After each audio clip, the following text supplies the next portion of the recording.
Cette histoire est complètement folle et son dénouement est incroyable. L'histoire de l'homme de Somerton, ou encore plus couramment connu sous le nom de l'affaire Taman Chud, est la découverte d'un corps sans vie sur la plage de Somerton Park en Australie en décembre 1948. Mais ce qui va faire prendre une dimension internationale à cette affaire, c'est que l'homme retrouvé semble avoir été empoisonné et qu'un message très énigmatique a été retrouvé dans sa poche. Un message où est écrit Tamachud, qui peut se traduire du perse par terminé, comme si ce message signifiait la fin de cet homme. Surtout qu'en plus, ce message conduira les enquêteurs à un livre détenant un code secret. Espion assassiné, règlement de compte, ou alors peut-être quelqu'un qui a simplement mis fin à ses jours. Quoi qu'il en soit, l'affaire du Tamachud est considérée pour beaucoup comme l'un des plus grands mystères australiens, et pas que, puisque c'est bien les différents services de police du monde entier qui vont être mis à pied d'œuvre. Qui est l'homme de Somerton ? Eh bien c'est une question qui va rester pendant des années en suspens jusqu'à son dénouement final.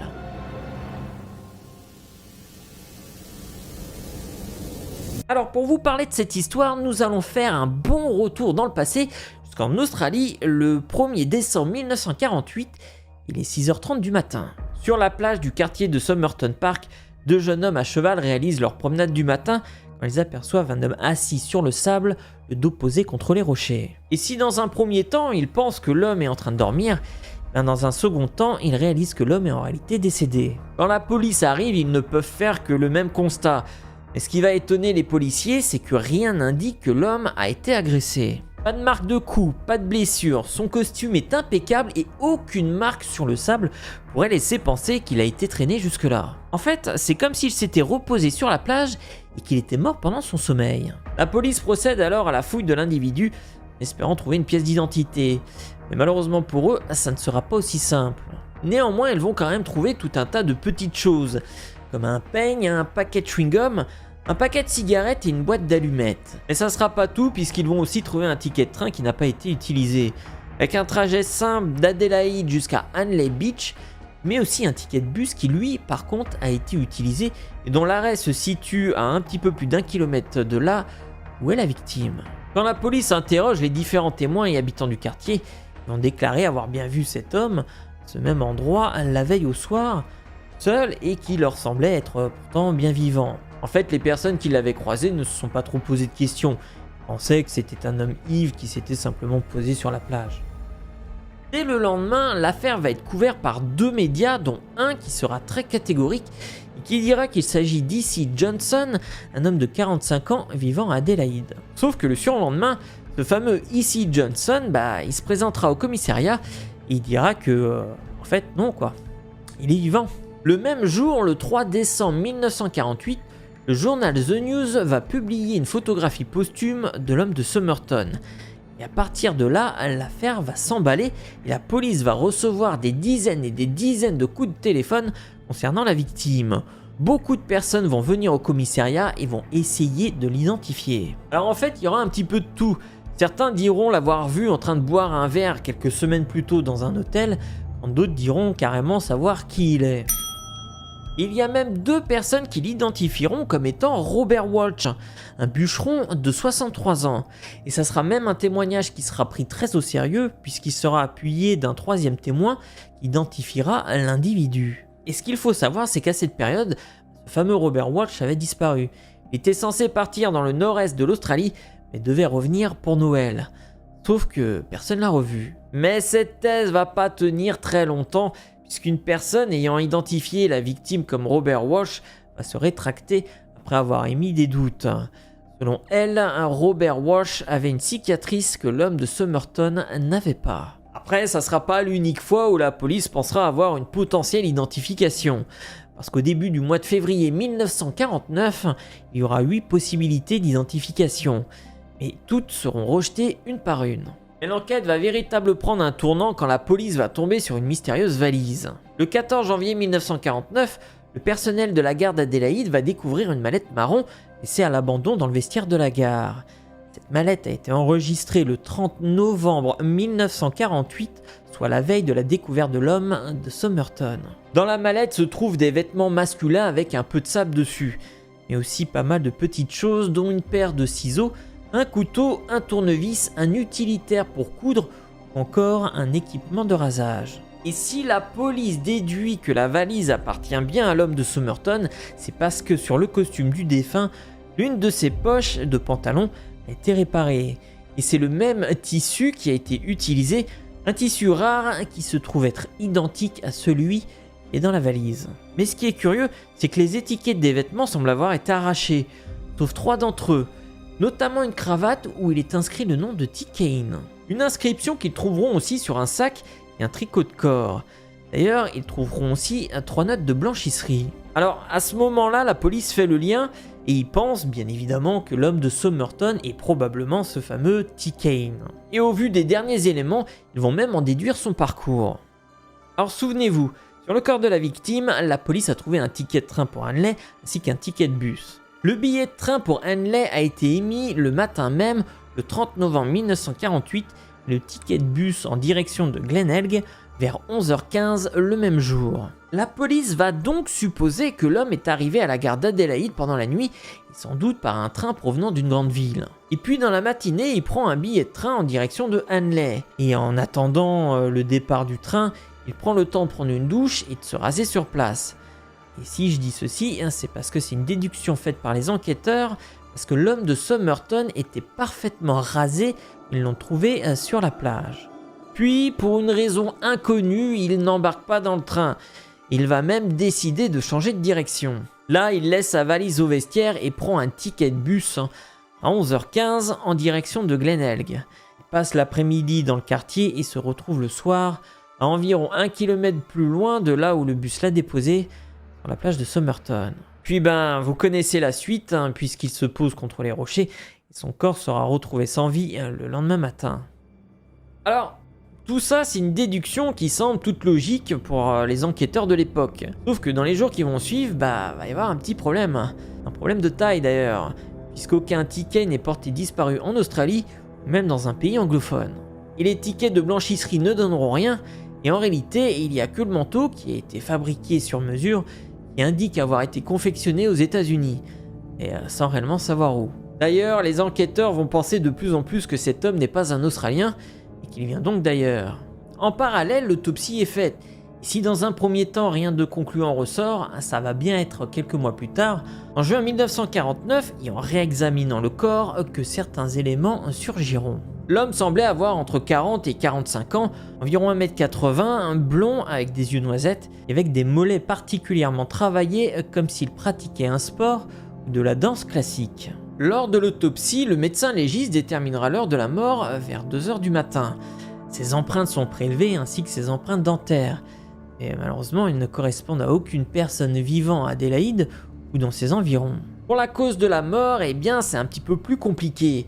Car même avec des recherches approfondies, il n'y a aucune certitude sur la cause réelle de la mort. Même si la thèse de l'empoisonnement est privilégiée pour le médecin légiste ainsi que les enquêteurs. D'ailleurs, le médecin légiste dira tout de même qu'il est pratiquement sûr que sa mort n'était pas naturelle. Il aurait pu être empoisonné avec une substance que l'organisme a pu rejeter rapidement. Il rajoutera aussi que certains produits en petite quantité peuvent donner la mort et sont indétectables. Mais si tel est le cas, alors il y a une question qui se pose. Qui a tué l'homme de Somerton ? Et le paradoxe à tout ça, c'est qu'en réalité, l'élément le plus intriguant et le plus intéressant ne va pas être trouvé en examinant le corps de la victime, mais bien en fouillant minutieusement dans son pantalon. Une petite poche secrète semble avoir été cousue à l'intérieur du pantalon de la victime, une poche qui n'a pas été trouvée lors du premier examen. Dans cette poche, le médecin légiste va trouver un petit bout de papier enroulé où dessus est inscrit « Tamam Shud ».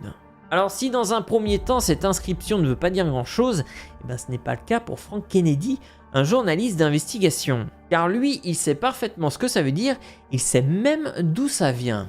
Pour lui, Tamam Shud vient du perse, et on pourrait le traduire par terminé, fin, ou encore tout est fini. Et bien évidemment, quand on sait ça et que l'on connaît la fin tragique de l'homme de Somerton, il est facile de spéculer sur le fait que ce petit bout de papier est peut-être en réalité un message signifiant sa mort. Une signature comme si une mission d'élimination venait de se terminer. Et là, et de plus en plus, la piste que cet homme soit un espion international est prise très au sérieux. Alors, pour rappel, l'homme de Somerton est découvert en 1948, et après la fin de la Seconde Guerre mondiale, il y a une forte tension entre les Américains et les Soviétiques. D'ailleurs, c'est à cette période que débutera la guerre froide, une période où des espions, il y en avait un petit peu partout.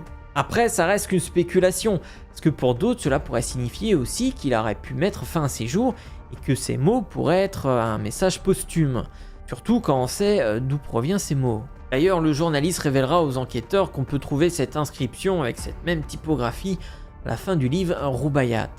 Rubaiyat est un ouvrage de poésie traitant de la mort et datant du XIIe siècle. Un livre écrit par le mathématicien perse Omar Khayyam et qui est devenu assez populaire pendant la Seconde Guerre mondiale en Australie.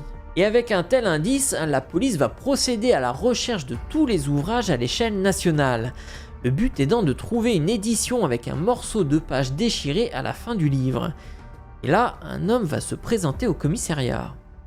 Nous sommes le 22 juillet 1949 et un homme va se présenter avec une édition très rare du livre.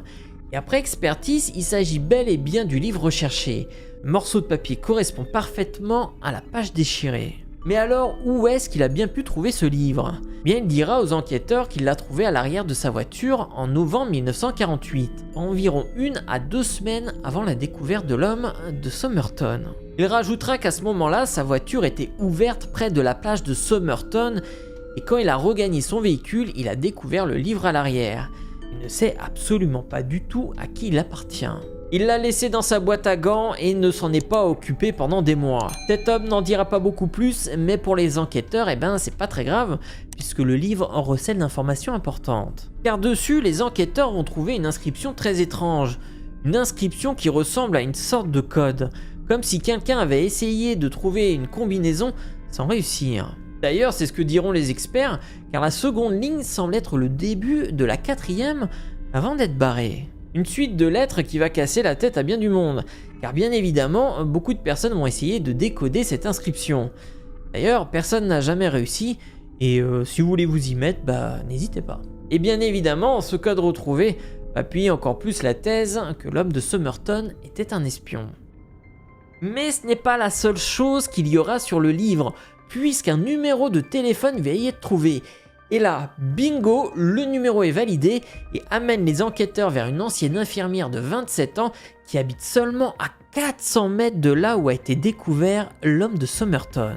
Une ancienne infirmière appelée Jessica Thompson et qui est surnommée Jo. En l'interrogeant, elle déclara aux enquêteurs avoir travaillé dans un hôpital militaire pendant la Seconde Guerre mondiale. Effectivement, elle avait bien une édition de ce livre, mais qu'elle l'avait donné en 1945 à un lieutenant appelé Alfred Boxall. Alors, est-ce que ce Alfred Boxall est l'homme de Somerton ? Rien n'est moins sûr. Afin de conserver une trace de l'homme de Somerton dans le temps, un moule de son visage a été confectionné, ce qui permettait aux différents témoins de pouvoir potentiellement l'identifier sans voir forcément le corps. De ce fait, les enquêteurs vont convier l'ancienne infirmière, Jo Thompson, à venir voir le buste qui a été réalisé. Et si elle a bien un sursaut en le regardant, elle dira qu'elle ne le connaissait pas. Elle ne sait pas pourquoi il avait inscrit son numéro de téléphone sur le livre. On confirmera aussi qu'il ne s'agit pas d'Alfred Boxall. D'ailleurs, ce dernier sera retrouvé quelques temps plus tard. Il aura même en sa possession l'édition que l'ancienne infirmière lui avait offerte en 1945, une édition qui est donc intacte et qui n'est pas déchirée. Ce qui veut dire aussi que l'édition que les enquêteurs avaient en leur possession, c'était pas le livre de Jo. Et ça, c'est bien frustrant, car il y a pas mal de nouvelles questions qui se posent. Déjà, comment se fait-il que son numéro de téléphone se trouvait sur le livre, qui, semble-t-il, appartient à l'homme de Somerton? Surtout qu'elle habite en plus à seulement 400 mètres de là où son corps a été retrouvé. Malheureusement, les enquêteurs ne vont pas insister plus que ça auprès de l'ancienne infirmière, et l'enquête à ce moment-là va être au point mort. Donc, pour récapituler le tout, nous avons le corps d'un homme qui a été retrouvé sans vie sur la plage, un homme qui semble avoir été empoisonné, une valise qui a été retrouvée à la gare avec le nom de T. Kane inscrit sur les vêtements, mais sans pour autant retrouver de T. Kane dans les fichiers nationaux des disparus. Puis un petit bout de papier retrouvé discrètement dans la poche du pantalon du défunt, un petit bout de papier où est écrit Tamachu et qui correspond à un livre retrouvé à l'arrière d'une voiture. Un livre avec un code énigmatique et un numéro de téléphone qui conduira les enquêteurs vers une ancienne infirmière, sans qu'elle sache ni pourquoi son numéro de téléphone est inscrit sur le livre, ne sachant pas qui il est. Je vous épargne les détails de la suite parce que l'enquête va continuer, des suppositions, des théories, il y aura même plus de 250 personnes qui diront savoir qui est l'homme de Somerton, des enquêteurs du monde entier vont même essayer de décoder le code, bref, beaucoup de choses pour en réalité rien de vraiment très concluant, et d'ailleurs l'enquête n'avancera plus pendant 70 ans. L'homme de Somerton sera enterré et ne sachant pas qui il est, sur sa pierre tombale sera inscrit: ici repose un homme inconnu qui a été retrouvé sur la plage de Somerton. Qui est-il ? Eh bien, c'est un mystère qui pour beaucoup restera un peu comme le mystère du Dahlia noir, un mystère qui traversera les décennies et qui amènera son lot de théories et autres spéculations. Bref, les décennies passent et nous sommes maintenant en 2022, le mystère vient d'être résolu. Et je suis même persuadé que vous savez comment. Car oui, c'est bien l'ADN qui va percer le mystère. En 2009, Derek Abbott, un physicien à l'université d'Adélaïde, va diriger une enquête afin de percer le mystère. Alors je vous épargne les détails parce qu'il va trouver pas mal de petites choses qui l'emmènera vers une hypothèse. En fait, il suppose que Jo, ancienne infirmière, avait une liaison avec l'homme de Somerton. Une liaison secrète qu'elle ne voulait pas dévoiler et qui la pousse à mentir aux enquêteurs et dire qu'elle ne le connaissait pas. De plus, Jo a eu un enfant avec un père inconnu. Alors du coup, pour Derek Abbott, et pour prouver sa théorie, elle s'est mis en tête de retrouver l'une ou l'un des descendants de l'infirmière afin de pouvoir faire un test ADN, ce qu'il arrivera à faire. Ensuite, pour pouvoir comparer l'échantillon ADN, il demande aux autorités d'exhumer le corps de l'homme de Somerton. Sauf que la police ne voit pas ça d'un très bon œil, il va se confronter à un mur pendant quelques années. Bref, on fait un bond dans le futur et nous voilà en 2017 et la police accepte enfin d'exhumer le corps afin de faire des prélèvements ADN. Sauf que nouveau problème, c'est que pour les autorités, eux, ils veulent faire ça de leur côté sans Derek Abbott. Du coup, le professeur va décider de faire ses propres recherches de son côté et pour pouvoir avoir l'ADN de l'homme de Somerton, il va retrouver le moule qui a été fait en 1949 et va prélever 3 petits bouts de cheveux qui étaient encastrés conservés dans le plâtre. Donc, pendant que la police réalise leur prélèvement et leur expertise, Derek Abbott, avec l'aide de Colin Fitzpatrick, une experte américaine dans les affaires non élucidées et spécialiste dans les recherches ADN, vont rentrer l'ADN trouvé sur les cheveux de l'homme de Somerton et les confondre avec les bases de données de différents sites internet de généalogie. Oui, vous savez, c'est ces sites internet où vous pouvez faire votre propre prélèvement ADN pour connaître vos origines. En fait, ça part du même principe que pour résoudre certaines enquêtes criminelles aux États-Unis, comme par exemple celle sur le Golden State Killer.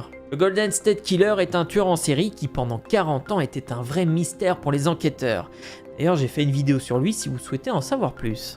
Bref, je vous épargne les détails parce que c'est un travail de longue haleine et cela ne se fait pas en un clic. Il y aura plus de 4000 noms qui ressortiront et qui passeront au peigne fin jusqu'à ce qu'ils découvrent un individu qui va les intriguer.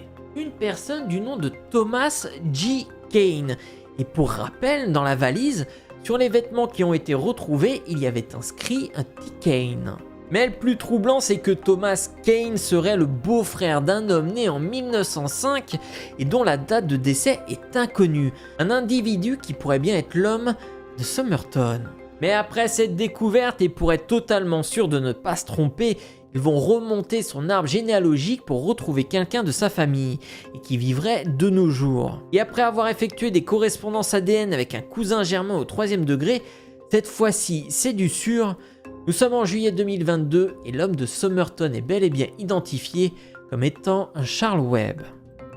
Surnommé Carl, un Charles Webb est né en 1905 dans la banlieue de Melbourne en Australie. Il avait 6 frères et sœurs et jouait régulièrement au football, d'où le fait que le médecin légiste avait remarqué des mollets plus musclés que la normale. D'ailleurs, on peut le voir sur cette photo qui a été prise 20 ans avant son décès. À partir des années 40, Charles Webb perd coup sur coup son père, sa mère, ainsi que l'un de ses frères avec lequel il avait le lien le plus fort. Il divorce aussi pendant cette période et se retrouve donc tout seul. Dans l'acte de divorce, sa compagne de l'époque le décrit comme un homme violent et menaçant. Il était marié depuis 1941 et leur relation a toujours été compliquée. Elle le décrit aussi comme un homme solitaire et sans amis. Elle rajoutera que sa principale préoccupation était l'écriture, en particulier la poésie, qui fait un lien avec le livre Roubaiyat, qui pour rappel est un livre de poésie qui parle de la mort. En avril 1947, après son divorce, Charles Webb déménage et part vivre seul de son côté. À ce moment-là, il n'y a plus aucune trace de lui et après cette date, il est porté disparu. Bien évidemment, personne ne se dédaignera à vraiment aller le chercher. Maintenant, on le sait, Charles Webb sera retrouvé sur la plage de Somerton le 1er décembre 1948 avec l'hypothèse qu'il a ingurgité du poison. Et je dis bien l'hypothèse parce que même si on sait qui il est, il y a encore des zones d'ombre que malheureusement l'ADN ne peut pas donner comme réponse. Pourquoi avait-il la valise de Thomas Kane en sa possession et pourquoi l'avoir laissé à la gare? Pourquoi avoir laissé le livre Roubaiyat à l'arrière d'une voiture et garder ce morceau de papier dans sa poche? Que signifie ce code et pourquoi y avait-il le numéro de l'infirmière sur ce livre? Bref, quoi qu'il en soit, et au bout du compte, on est très loin d'un film d'espionnage sous couvert de guerre froide, mais plutôt dans la triste vie d'un homme qui a tout perdu. Même si on sait enfin qui est l'homme de Somerton, il y a encore pas mal de questions qui restent en suspens, et l'enquête est toujours ouverte. Merci d'avoir regardé cette vidéo et n'hésitez pas à mettre un pouce bleu si elle vous a plu. Si vous êtes nouveau et que vous découvrez la chaîne, n'hésitez pas à vous abonner en cliquant juste là. Et si vous voulez voir une nouvelle vidéo, vous pouvez cliquer juste ici. Quant à moi, je vous dis à très bientôt.